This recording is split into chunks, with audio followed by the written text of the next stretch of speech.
কারণ আমরা সাইয়েদ আহমদ শহীদ বেরলভীর অনুসারী, এই জন্য তার যে স্লোগান ছিল সেইটা আমরা দেই। ঠিক কিনা বলেন? কথা হচ্ছে আমাদের স্লোগানটা কি? একজন মুমিন, একজন মুসলমানের স্লোগান কি হওয়া উচিত? নারায়ে তাকবীর, আল্লাহু আকবার, নারায়ে রিসালাত, মুহাম্মাদুর রাসূলুল্লাহ। যারা সুন্নিপন্থী চিটাগাঙ্গে যারা রয়েছেন তারা ইয়া রাসূলুল্লাহ বলেন, নারায়ে রিসালাত ইয়া রাসূলুল্লাহ বলেন। আবার আপনি পাকিস্তানে যারা আছেন তারা নারায়ে রিসালাত ইয়া রাসূলুল্লাহ বলেন। কারণ এখানে দুইটা পার্ট আছে, সুন্নিদের মধ্যে দুইটা পার্ট।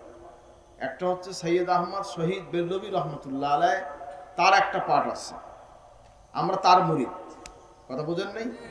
আবার যারা আমরা সুন্নি দাবি করি, আবার এক গ্রুপ আছে যারা আহমদ রেজা খান বেরলভী তার অনুসারী, তারাও সুন্নি দাবি করে।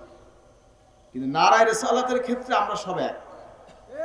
কি কথা বোঝেন কি বলছি?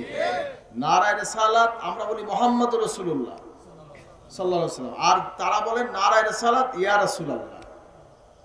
স্লোগান কিন্তু একই হিসাব, কথা মনে রাখবেন। এই ব্যাপারে কোনো ছাড় নাই।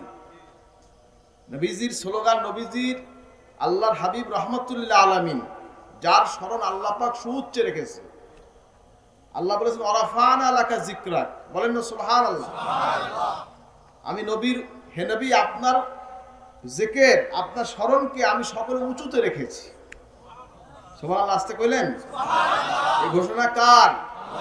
বলেন, এই ঘোষণা কার? নবীজির স্লোগান নাই। বড় বড় শোডাউন প্রোগ্রাম হয় যেখানে বিশ্ব মুসলিম এক হও, অমুক জিন্দাবাদ, অমুক জিন্দাবাদ, এসব চলে। কিন্তু রহমাতুল্লিল আলামিন, যার স্লোগান স্বয়ং আল্লাহ দিয়েছেন, বলেন না সুবহানাল্লাহ।